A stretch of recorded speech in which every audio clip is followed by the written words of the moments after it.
Hi, everyone. Good morning. Welcome to the next series of Sup Talks, where we have a fireside chat with the leaders around the world, where we learn more about different ecosystems and learn about their experiences. So in this series today, my guest is Miss Maarika Truu. She's joining us from Estonia. She has more than 10 years of experience in the international startup ecosystem, and currently she works. She's the head of this Startup Estonia. So good morning, Maarika. How are you? Good morning. I'm very good. We have a sunny, perfect weather in Estonia. I hope the same in Azerbaijan. Yes, it's the same here. The weather is actually nice outside. It's actually almost summer here as well. So today we will be talking about the ecosystem in Estonia, and we have very interesting questions. We want to learn more about your ecosystem. So before we start our talk, I just want to mention that Estonia and Azerbaijan, we used to be part of former Soviet Union, but after you gained your independence, actually, something has changed in Estonia, apparently. So your ecosystem is not just better than other ex-Soviet ecosystems. It's actually one of the best in the world. So what really happened? Could you please tell me about the history? So what happened along the way that's changed this everything? What made Estonia today? What is Estonia today? Well, first of all, thank you very much for the compliment. So we've come a long way. That's true. Like all of us, the former Soviet countries now, 29, 30 years of regaining our independence has given us a very different development in the countries. And I would actually say that we do work in very close relationship with Eastern Partnership, with all the ex-former Soviet Union countries. And we see that slowly and surely the development is leading in the same similar path as we have been taking. So it's very nice to see that we can share our competence and we can also learn a lot from countries like you. Saying that, for Estonia, definitely, like the history is of course quite long already, like where we get the potential and the talent from to start building the e-governance. But I would bring out a couple of facts. Is that when we just regained the independence, of course, we were quite broke as a government. We didn't have a large public funding or a budget available. So we were thinking in a creative way how to start rebuilding and not taking legacy solutions over. Actually, there weren't any legacy solutions to take over. So there were two paths. Either you build your solutions yourself, or you take expensive solutions which are from global corporations and available. We didn't have enough money for that. So as the story goes, and this is actually when I was very small, I do know the history, but I wasn't part of building it, right? I'm part of building it right now in the past 10 years. But yeah, the idea is that we did start thinking of creative ways, and instead of going for the global corporations where you don't actually own the technology, we went on a riskier path, and we wanted to take our own great minds to start building the new e-government solution from white paper, from basically from the scratch. And this is what has given us, I would say, maybe like also a fast mover in that sector, is that we've been rebuilding this without taking any legacy ideas behind it. And today we can proudly say that yes, Estonian e-solutions are respected and looked upon when we talk about innovation of the e-governance. Yes, definitely. Actually, that Estonia has bet on internet when internet came out, and the results are actually obvious. We can see it right away. Currently, when we talk about unicorns, so these are the companies that are valued over $1 billion.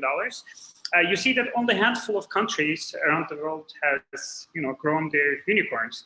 And in the case of Estonia, even though you have a population of 1.3 million people, you have already have like four unicorns. So the interesting question here is that what's the secret sauce that Estonia has that we don't? Very good question. Most of the people actually ask us that. And, you know, there is no unique secret sauce, but it's a combination of many things, I would say. So first, maybe to bring out who the unicorns are, maybe not all of the listeners know. So for us, there are two generations of unicorns what we can bring out. The first wave kind of started for us already 13, 15 years ago. So that is Skype and Playtech. Skype, I would say that most of the people know, have been using today also for business, owned by Microsoft, but still they have a large office in Estonia, mostly for R&D and develop, like R&D and engineering part. Now Playtech, less known, but also very important for us, around 80% of the casinos are run on their platform today. So that is also a very much how is it, a very strongly IT power technology based company, which gave us a lot of people with know-how and competence how to build scalable products which are globally known. And that, I think, is the first kind of secret sauce, if you ask me, right? So that those people who gained the competence there, they actually moved on and now have been giving back to the community. So for us, the essence really for the ecosystem is, one big point is that we see that it's growing from the grassroots, and it's the giving back mentality which is happening. So those Skype and Playtech, the first two unicorns, now 10 years later, have given us a second wave of unicorns. So TransferWise is a fintech P2P money transferring app used in more than 100 countries in the world. Also still hiring around 600 people in Tallinn office. So very important for us for growing up the next generation of those engineers and future aspiring founders. And then the last one, what we just gained in the end of 2018, so a bit more than a year, we now have also Bolt. They run in Azerbaijan as well, right? Yes. So we all use the same taxi on demand app, and they are also in more than already 30 countries in the world and very quickly scaling. So for us, as you can see, the solutions have been from different fields to online platforms for gambling, to just, you know, phone calling apps, or kind of reinventing how to call people, to fintech, and now to just, you know, logistics and transportation. So you can't bring a really secret sauce, what we are really good at. But what we see in the startup sector is we are mostly good at building B2B solutions. Less B2C because of the market, right, as well. We are very small as a market. We don't know that well how to build really good, powerful consumer apps. But if we talk about product-centric, niche, very good vertical-based solutions, then B2B, and this is what we are mostly known for. And then maybe the thing what I mentioned, the giving back mentality, this really is coming from the grassroots. So those people today who have started, the very early starters of Skype, Playtech, they are still active in the community. After Skype success, after, you know, selling it, coming with an exit, that money has been slowly coming back to the community as well. And the soft power, so they've been advising the new startups. The engineers have been actually rebuilding the new startups. They've been investing into new startups. So really important that we see that a loop coming together and coming back to the community. And yes. we anticipate that the same will happen with TransferWise and Bolt, and already we see that. Yes, actually, there are more than a couple, 10, I think, startups that are valued around $100 million right now in Estonia, and those are the future unicorns that we'll see in the years to come. And you touched a very interesting point, giving back to community. One of the complaints that we see around these different startup ecosystems is that once the engineers or the founders are successful, they tend to move to United States or other, you know, hubs that are more developed than ours. So how did you engineer this process? I mean, once they're successful, they have money, they have, you know, fame, they have already some experience. How did you make them to, you know, actually not move to different countries, but to stay and reinvest into the local ecosystem? To be honest, I don't think that you can do a lot. And why I'm saying this is because we can't close the country borders, right? It's like everyone Right. can move in nowadays world where they want, where they feel there are more opportunities for them. And that said, I would actually encourage that in the beginning. Just exactly for the same reasons, that you learn how to build global solutions, that you get the know-how. And we see that the same thing has been happening in Estonia, that those really successful known people today in the Estonian startup ecosystem, they've been living abroad. To be honest, mostly also in US or UK. For us, it's a logical step as well because of the national, let's say, the language barrier, right? We tend to know better English. So we go to those markets, they are bigger markets, VC money is there, but we see that slowly coming back. So that those founders who have built their success story now can, a bit relax, as we can say. We can't say that in the startup world, but once you are not in that really quick scaling phase, you can then maybe move back and relocate with your family and spend your time in Estonia more.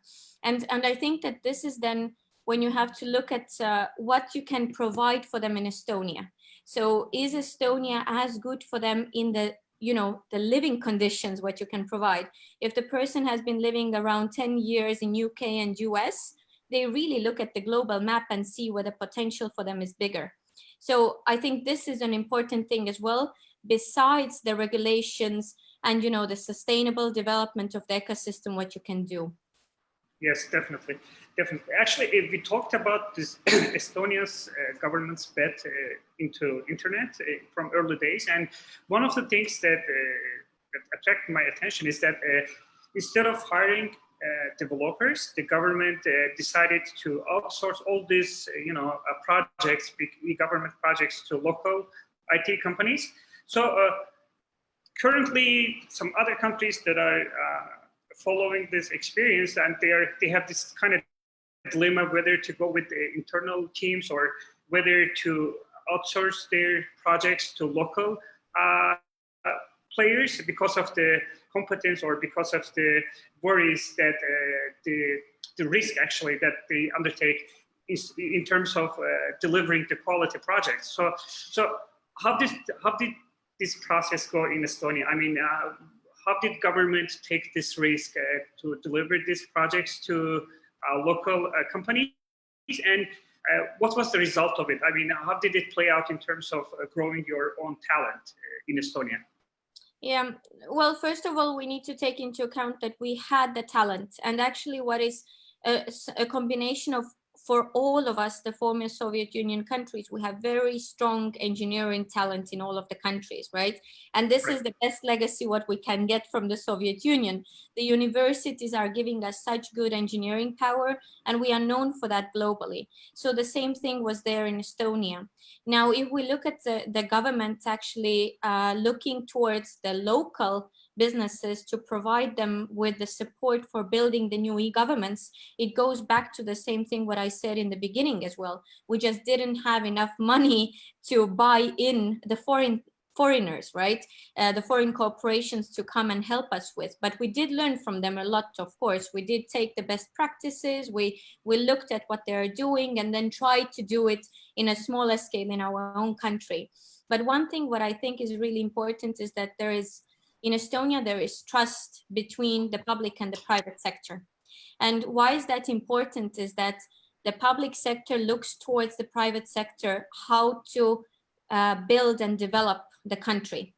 The state, right? Like e-solutions, for example, is that we actually ask for advice. We consult with them, and then through the innovative procurement process, we try to buy it in. Of course, it's riskier if you're buying it in from a small company. And in Estonian case, most of the companies are small or medium. We don't have big corporations. But at the same time, you're building a relationship which will be long lasting between the public and the private sector. And you know that all of those stakeholders are locally available. So that trust is more bonding then. And I think this is very important. So having like those innovative procurement processes where you actually open up the dialogue to learn from the private sector and then shaping the e-solutions or the e-government, how to build it together with the private sector is the key. And today, I know that the government is also like reopening the process and thinking how to make it even more innovative, so that not only our best e-solution building companies can provide the services, but we can open it up more to even a riskier part of the economy, which is the startups. They are even on the riskier side than the typical IT companies would be. But we would like to see them providing the services for the government as well. So how to build that in is definitely one of the key elements, because currently, if we tend to look not only in Estonia but everywhere towards the procurement processes, then startups are out. They fail because of the requirements, very typically. You know, you need to have enough funding, you need to have a strong team, you need to have so many years of background.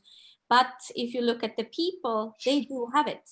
The startup might not have it, or the technology is very new, but the people as background do have that knowledge. Definitely.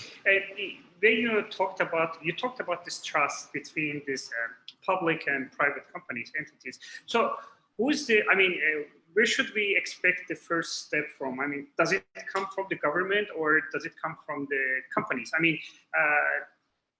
For example, in Azerbaijan, we are currently experiencing this kind of dilemmas as well. There are certain government projects that are related to innovation ecosystem that's usually outsourced to maybe to different countries, just because of this quality issues that they have in mind. So who do you think should take the first step? Should private companies have some kind of portfolio to prove that they can deliver the high quality, results, or should the public entities, the government entities, take the first step and give out their projects to local small teams and try to help them in this process? Mm-hmm. Well, I think it should be a combination of both. So giving it only away to foreign companies is also quite a risky path, in the sense that, yes, you're getting a good technology, but that technology builder is far away from you. So any change what you want, it takes a lot of time and a lot of resources again. So I would say that, knowing that Azerbaijan and Estonia are actually doing a great job together in building e-governments, and making it better, there is a combination of those two, like we helping with our competence and your engineering power backing it up. So I think it should be like that, is that the kind of the learning curve is happening on both ends, right? So that Azerbaijan in the end would win from this a lot as well, and they learn how to build their own systems then. Definitely. You cannot outsource it forever. You have to, have some local grown solutions, and you have to bet for them, because at the end of the day, you're building your own country's ecosystem, and that's what counts. And when we talked about this engineering legacy of Soviet Union, you mentioned that the education is one of the best things that we had from the Soviets. But somehow along the way, once these countries got their independence, because of the economical issues or some other kind of issues, some of the best minds they immigrated from the country. So the educational system right now are not really good in most parts.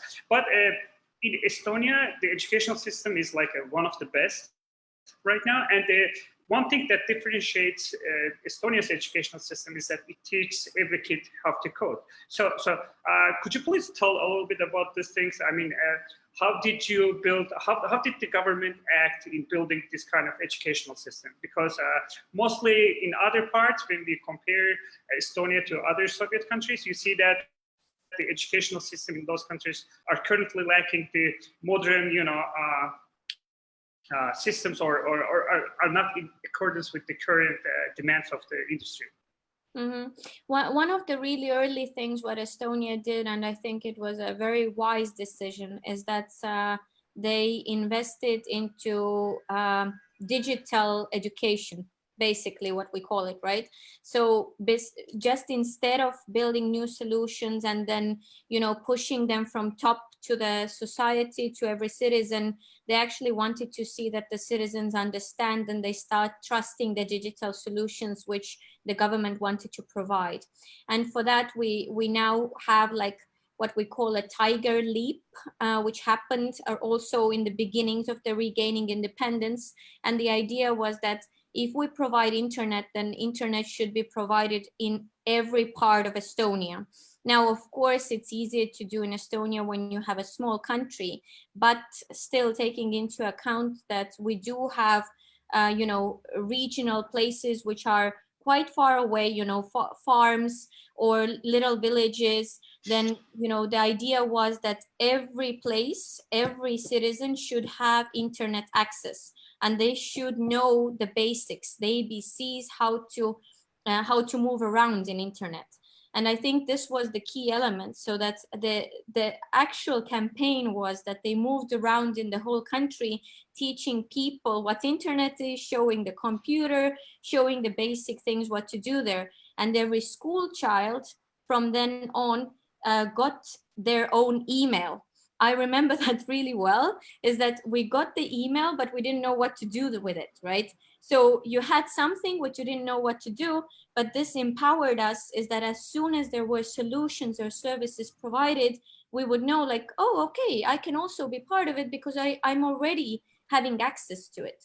And this was very important in the early days. And then of course, telcos and banks, which are a critical infrastructure for every citizen, they were backing this up, so that you could do online banking, for example, really early on in Estonia, or you could have the digital card, which again, in the really early beginning, didn't have any services on top of it.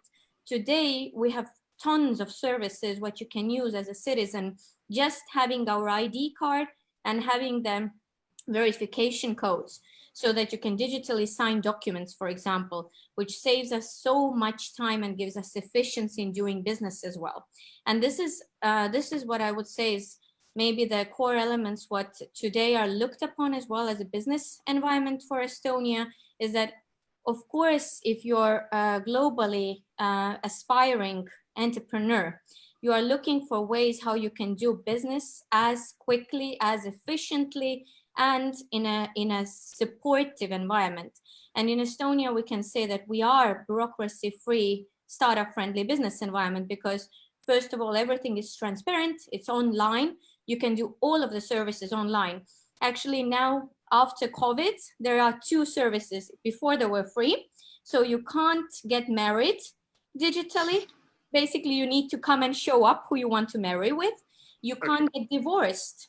You need to also show up and say you want to get divorced, right?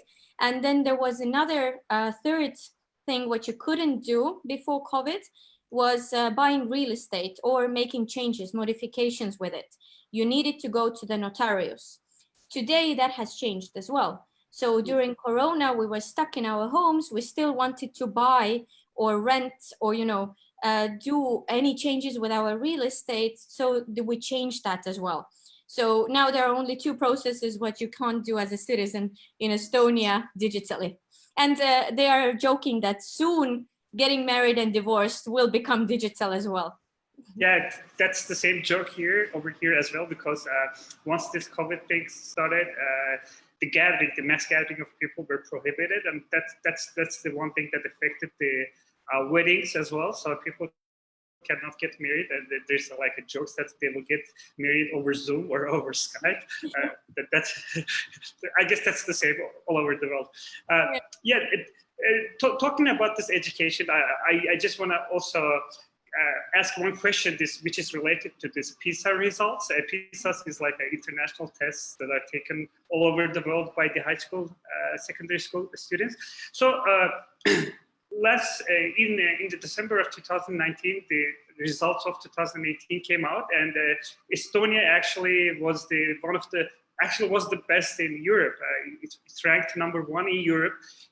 It usually used to be Finland because their educational system was one of the best. But this time we saw that Estonia has actually gone to the first place. So what happens? I mean, what are the fundamental factors that help these Estonian high school kids to score high in these tests? Mm-hmm. Again, there is definitely no one answer, right? But if we look at our education system, then it has been changing quite a lot in the past decade. Let's say we've been taking a lot of uh, technology, educational technology, to back us up with giving innovative education. That has definitely changed. And in the last question, you were asking also about every kid knowing how to code. That's more like let's say that's more of a symbol of Estonia. That's not fully true, right? Yes, we do have coding courses in every school, but it's still not as mandatory part yet. It's a complementary part, but most of the children, they get it and they want it. On top of it, there's robotics actually, which is growing even faster. Is that you combine robotics with coding, and then this is what the future skills and the competences what are needed also coming to the startup world, right? So from the early on, from kindergarten, children are learning those skills. But one thing with PISA tests is that it's actually fact-based learning, right? We know that the tests are looked upon through how well you know the facts. Now, what is more important on top of it is, now when the children know the facts, can we provide them with a practical project-based learning on top of it so that they can put this into practice? And I think that really important part in here, if we look at, for example, startup and entrepreneurship community, is that we have a long history of junior achievement programs, which are teaching from mid-school to end of high school children how to open their first companies.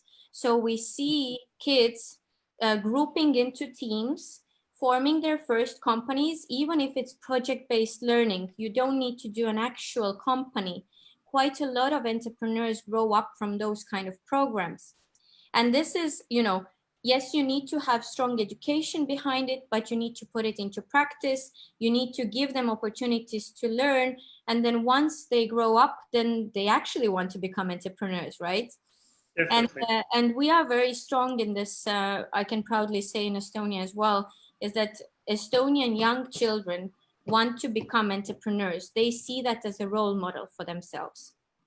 So actually the entrepreneurship, the spirit of entrepreneurship is embedded into their souls when they're in high schools, in middle schools, right? So in middle schools, you promote this notion of, coming together, forming a team, acting as a team and creating some kind of company or some kind of project or whatever. So that actually explains a lot. I mean, it's very hard to, I think it will be very hard to implement this because not many people know how to work in projects and not many people understand how the startups work. But once you put it in place, I guess that's something that explains how the success is done. But can I comment? It doesn't need to be that your first project is already a startup. No one says that you need to start building an app already, right? But the thing, like the young student companies start off with selling ice cream, understanding that when I produce something, I gain money, this is the whole concept of it. And most of them, they start off with really easy stuff like, oh, I'll sell ice cream there on the corner, and this can be my summer job, right? And then the next thing from that, when they finish high school, is already, okay, I know how to actually work in teams. I have the great skills from education, which provided me with all of the STEAM, so science, mathematics, technology, and now how can I put it into a proper company? Right. So you learn how the business works. You understand the fundamentals. Then you transform it to technology, and you make something like a start of a technology company. This is our big expectation. Exactly. Actually, my next question is actually related to this topic. Startup is something that made Estonia like a star in Europe, and that's a place where most people want to start their companies, and that's why the government has created a startup visa. Even though many countries, like starting from United States, France, Spain, they've been working on this startup visa for some time now, but Estonia has already have its Estonian startup visa in place. So My question is, for a founder from Azerbaijan, I mean, what would be the benefit of Estonian startup visa, or why should they consider this? I mean, why should they go for Estonian startup visa? Yeah, so one thing maybe I'll give a bit of background also why the startup visa program in Estonia is very successful today, because that's true what you said, is that globally a lot of the countries today are providing different programs how to enter the startup ecosystems of their country or city, right? But what maybe came out as a unique or an attractive point for Estonian startup visa is that, again, when we started putting it together, and essentially it is an exemption from the immigration quota of European Union. So we wanted to get more talent in with easier access to European markets, and that both for working in Estonian startup as an employee or to come in as an entrepreneur and stating that, yes, I want to build my success story together with Estonian startup ecosystem. Why this came out so well, I would say, and why it's working so efficiently is that we actually trusted the community. So we asked the startup community, what are the needs you have, how we can solve them, and then the policymakers came in and helped with the regulation change. So it's a very close collaboration between the private and the public sector. That said, startup committee is actually the one assessing whether you as an entrepreneur can come in with a startup visa program. So it's not the government making that decision in Estonia. We have a startup committee in between where the government has, yes, also one voice, and that voice is Startup Estonia. We also validate the people, but all of the rest are part of the startup community, co-working spaces, incubators, investors, who actually take care of and develop the Estonian startup ecosystem. And I think this is really important key here, is because when we look at really early on at the people who want to move here, we search for like-mindedness, similar characteristics, what we have here in Estonia already. And we see that the startup visa program has been really powerful and attractive for, again, post-Soviet Union countries, right? Right. Because we have similar cultural, historical background. For them to make a move to Estonia is an easier step than making a move straight to US, for example, where their actual market is or their aspiration is to go.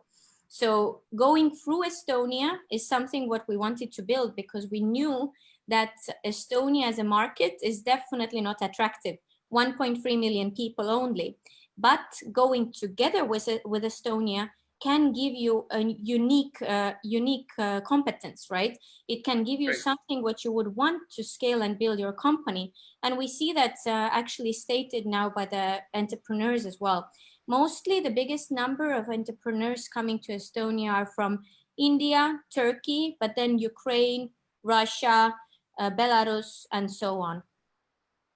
So yes, definitely. I mean, I guess when you talk about these former Soviet Union countries, I would definitely agree that for example, for founders from Azerbaijan, when they move to United States, they usually complain that that's not the lifestyle they got used to, because it's too competitive, too capitalistic, and they cannot really adapt to this cultural environment. And in that term, I think if you want to expand your company to Europe, Estonia could be a great ladder to take. I mean, it would be a great base to start from.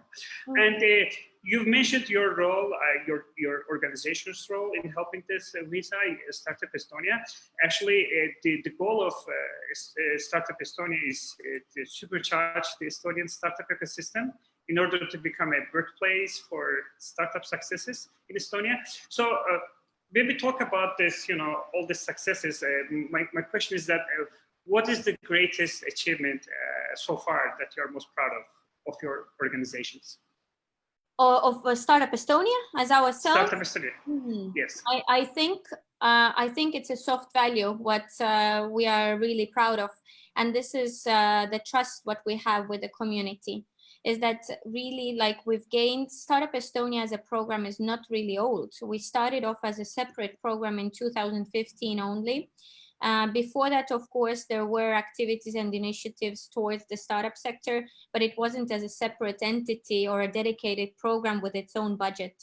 Now, since 5 years, in the end of this year, 5 years anniversary, well, we are very happy for it, and we're putting together the next 7-year strategy for us as well.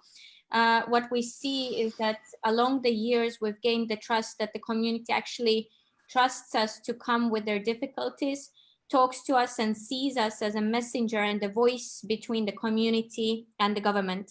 That is either, you know, we organize regular prime minister roundtables, or we help to lobby the regulation changes so that it would be more startup friendly. Or it's actually supporting the startup organizations who we have in Estonia. Is that, you know, for Startup Estonia, it's important that we don't do the activities ourselves, that we actually empower our support organizations. And we have around 80 to 90 support organizations in Estonia. These are the same guys like co-working spaces, accelerators, incubators, but also service providers for starting off your business.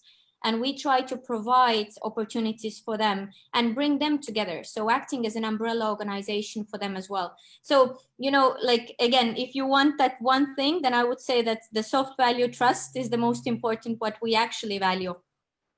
Soft value trust. Yes, and when building a startup ecosystem, you mentioned that you work with different parts in terms of regulations. You meet with the government officials, advise them, you know, how to create favorable conditions for startups to regulate, and that's one part of the equation actually, and the other part is the capital education, like VC funds, money that has to come in order for those startups to be successful. So some countries right now, they're passing these regulations in terms of attracting international, you know, VCs or smart money into their countries. So what's the experience of Estonia in this? I mean, you are a small country, as you mentioned, 1.3 million people. You have a success. For example, in 1995, you had Skype. That's a great role model for, you know, to get some kind of international recognition. So how this process actually went in Estonia? How did you manage to get all these, you know, big name VC companies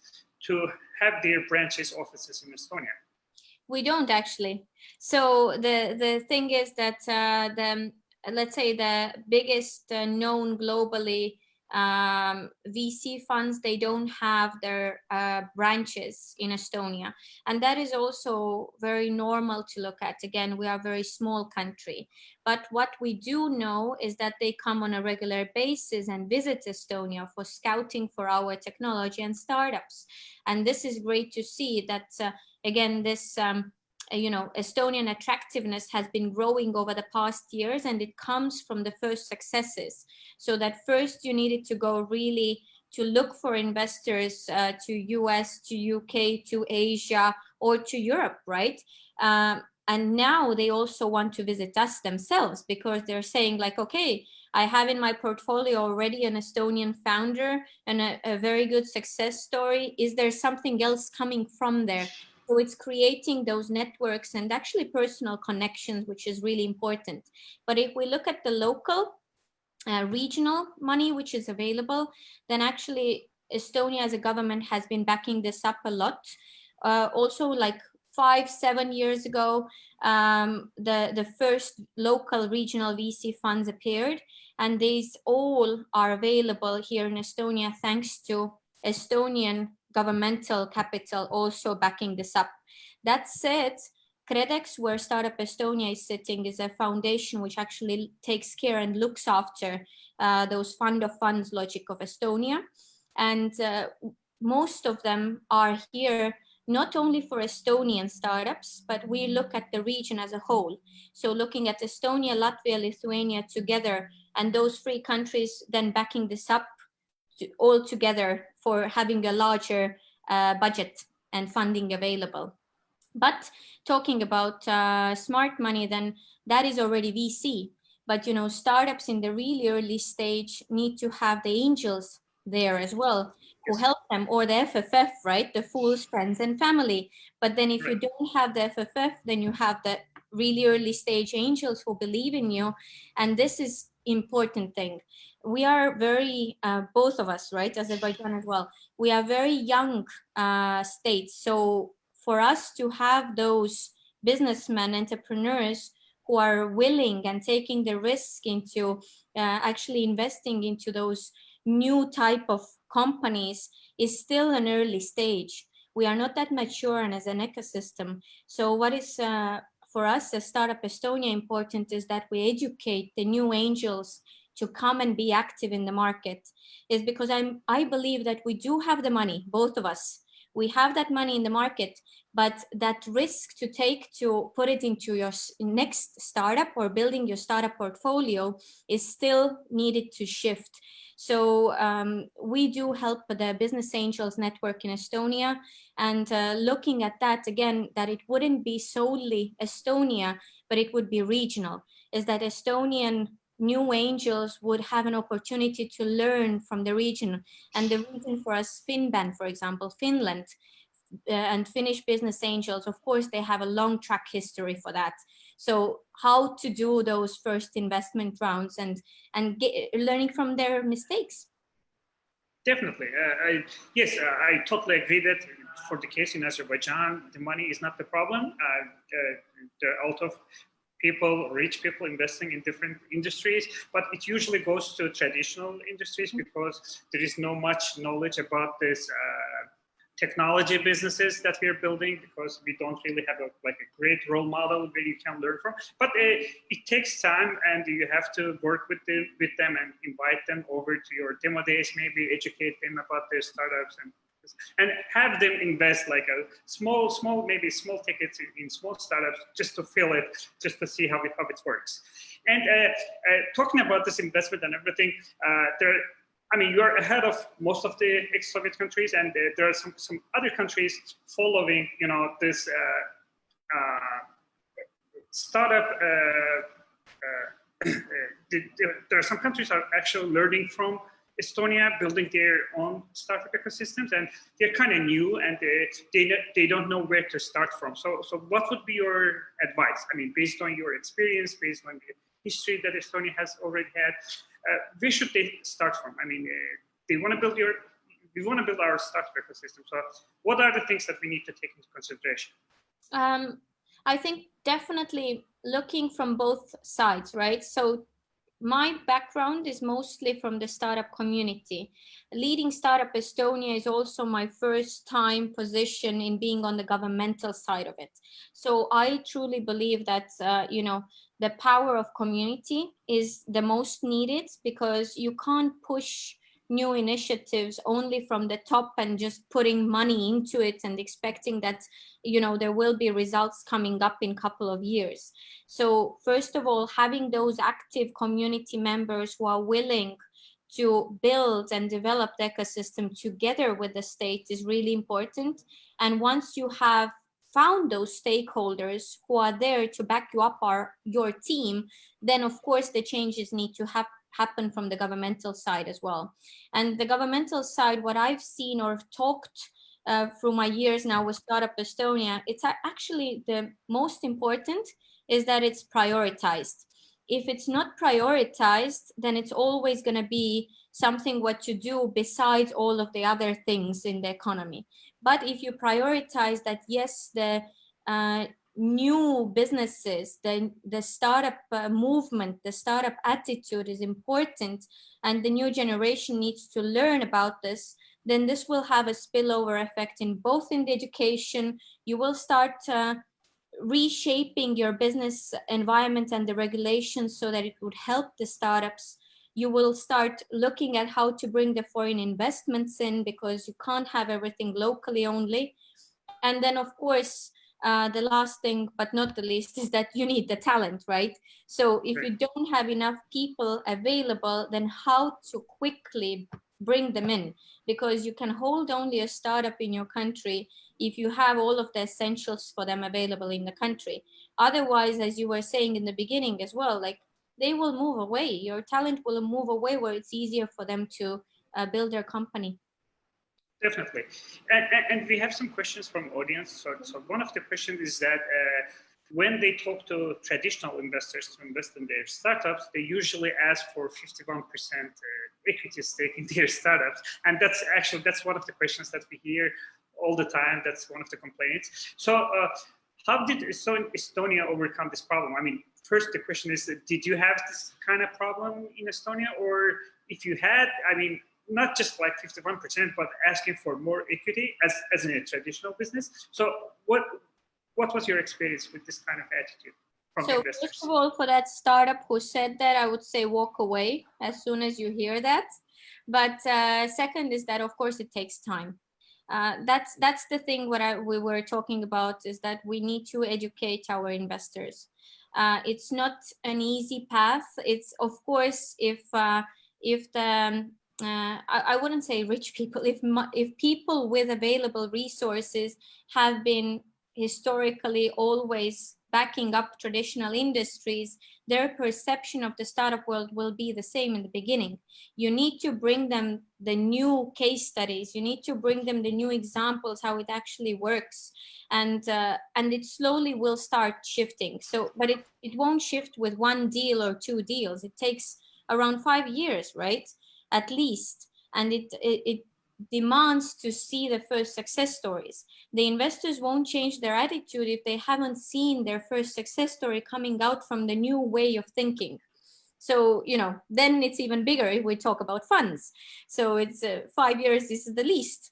But I would say that it's also a matter of a startup to have persistence. If they know that they're doing something great and an investor is ready to take the risk and invest, then negotiate, be bolder to negotiate. And if that investor is saying no, then, you know, search for new ways. And if it's not in the beginning in your own country, then search for the ways in other countries. Promoting Estonia, you know, we have e-residency as well. You don't need to move to Estonia. You can virtually become an Estonian company, and that opens up many new investment opportunities for you. Yeah, definitely. Talking about Startup Estonia's e-resident program, could you please elaborate a little bit? I mean, for people who are not familiar with it, what would be the website to go to, or where to start from? Do they have to consult some kind of agency before they apply, or what's the process? I mean, how does the process work? Yeah, so first of all, e-residency is not part of Startup Estonia. It is also a governmental program, but it's another department under the Ministry of Economics. But yes, it has become one of those, let's say, starting points to coming and being part of Estonian business environment. And we see that used as a first step in bringing over your startup to European markets as well. So, you know, at first you might be interested in Estonia because it's efficient and great and it's a fast mover, but then you see that it actually provides you the quick access to the things you would need. And maybe it's that you're finding yourself an investor already from some foreign country, and you need to deal with the formalities. So how you actually do that if you don't have everything available digitally. Now that the country borders are also closed, the good thing would be that you would have an e-residency and you would have an e-residency backed up company registered, which then opens up these solutions for you. So again, digitally signing the contracts, transferring the monies, you know, doing all of those stuff is more easier. But actually, that gives you the opportunity to have an European Union registered company, which then I would say that gives you more opportunities. Going on just Googling e-residency, the first thing you would see would be the application forms and the information all about it. And then the next step from that, if you get interested and you want to be closer to Estonia, then a startup visa program, what we mentioned before. We see that as a next step in the journey. Yes, and my last question actually for founders that will be watching this video, probably they will have some questions, but I'm just predicting you have background in startups, you have gone through accelerators, 500 startups in San Francisco. So you have already know how founders feel and how they behave. So what would be your advice to founders? And you are also familiar with this ex-Soviet, countries, their economies, their mentalities, how they think.